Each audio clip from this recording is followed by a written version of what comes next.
guys, thanks for tuning in. This is going to be a bug out bag video. So I'm going to show you guys all the stuff I've got in my pack, what kind of stuff I use, what things I would recommend if you're setting up a pack for your own. But do keep in mind that when it comes to a bug out bag, when it comes to anything, guys, this is all personal preference. It's going to have to do with whatever you're comfortable with, as far as the pack, as far as the equipment, as far as food, you know, all that stuff. Any tools you might have, it needs to be stuff that works well for you, because in the end, this is your bug out bag. This is what works well for me. So that's why I'm going to show you this, but I think this kind of covers most of the bases that you're going to want to cover when it comes to setting up a bug out bag. First thing I do want to talk about real quick though is weight.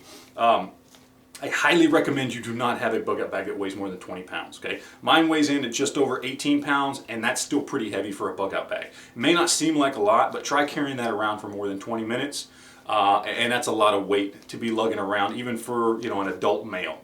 So 20 pounds or less. I'd say get as far under 20 pounds as possible. I know a lot of people who run packs that are 10 pounds or less. Now, they don't have as many supplies as I do. I've chosen to go with a little more weight so I can have more supplies, but as far under that 20-pound mark as possible, because if you do have to trek around with something like this, it will quite literally weigh on you after a while. So let's just go ahead and jump right in. I'll show you guys what I have. First, we've got the canteen pouch back here, and basically all I've got in here is a Stanley canteen. This is a standard canteen.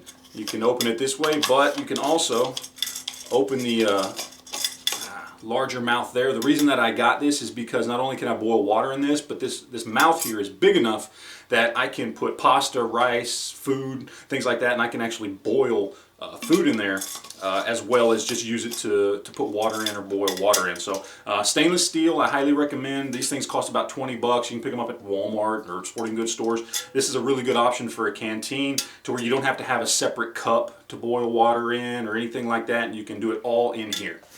So highly recommend that. Canteen pouch, this is just a Milsurp canteen pouch. I think I got it on eBay for about 5 bucks, free shipping. MOLLE attachment. The pack itself has some MOLLE on it, which is why I got it. I liked that feature. It allows me to attach things to it. First pocket here, I've got some chem lights and 100 feet of 550 paracord. Always recommend having paracord in your bug out bag. In the first main compartment here is my food and water. So I've got a water filter here. All right, this is just a basic Sawyer water filter system. It's a, you know, it's nothing fancy at all, but it'll work. I mean, obviously, when it comes to water filters or water filtration, boiling is always the preferred method. But if you can't stop and boil some water, having something like this is a good option. And then dried food, freeze dried. Most of what I keep in here is Wise Foods. I've got 10 packages of Wise Foods. Each package contains, I believe, 4 servings, give or take, depending on what it is. I also have, you can't see it buried in there, but I also have just a little basic camping fork and knife set, fork, knife, and spoon set in there. So we've got that in there. In the main pack here, we got quite a bit, okay? I've got a foldable jug that I just keep with me.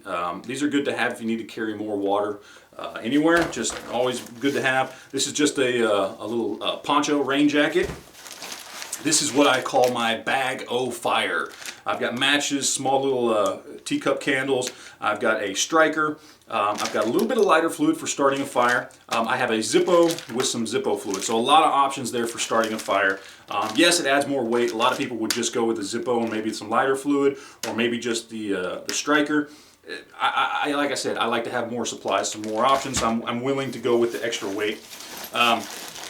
Then I've got a med kit here. Now this has got a lot of stuff in here. I've got a lot of stuff for trauma kits, for just basic stuff, gloves, Tylenol, basic medications. Got 10 suture kits in here, which I'm going to do a video specifically on the suture kits, because there's some really good deals out there that we don't have to pay 6 bucks per kit for good, sterile, non-out-of-date, human-approved suture kits, and I'll do a separate video on that. But a lot of good stuff in here. Again, I'm not going to go through this. This is a whole separate video to do a med kit / trauma kit video breakdown, but needless to say, there's a lot of stuff packed in there. Some fishing line and some fishing hooks. That way, if you want to go fishing, all you need is basically go break off a stick somewhere. It's crude, but it works.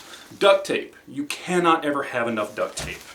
All right, this is just a couple of extra bags. There's a plastic bag and a vinyl bag for whatever, maybe meat, if you're hunting, whatever. Just anything you might need to put into an extra bag. Just a couple extra bags there to go with it. And then, of course, we have hygiene. So toothpaste, toothbrush, soap, deodorant, toilet paper, shampoo, basic stuff that everybody needs to have.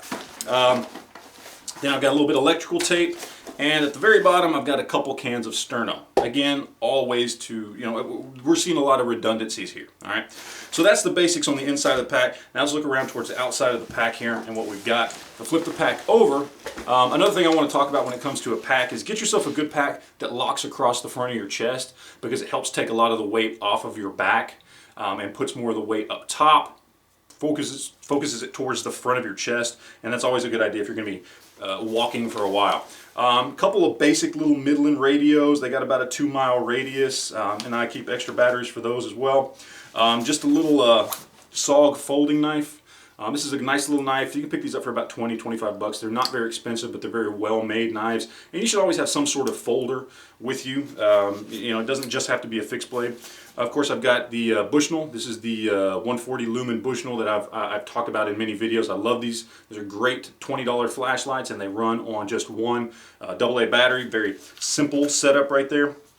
And then, of course, I've got a K-bar. I believe this is the 12, what is this? The 1271 K-bar. This is kind of the big brother to the standard military knife. It's about 1.25 inches longer.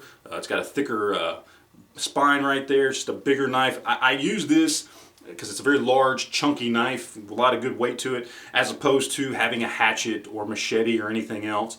I can baton with this. There's a lot I can do with this knife that I can't do with this, and this can serve a lot of purposes. So for weight savings, it's good to have one large knife that can do a lot of different things. Let's see what we got over here in this pocket. All right. Basically, we got a little compass and a little carabiner. I like carabiners. I like to keep the spares around everywhere. And we also have a little survival whistle that has its own little compass on there, but it's kind of cheap. Mostly, I just use it as a survival whistle. And last, but certainly not least, we have a flask. Now, yes, it does say Crown Royal on the outside, but on the inside, I assure you it is straight vodka. If shit ever does hit the fan, having a nice little relaxer at night before you have to go to bed is probably a good idea.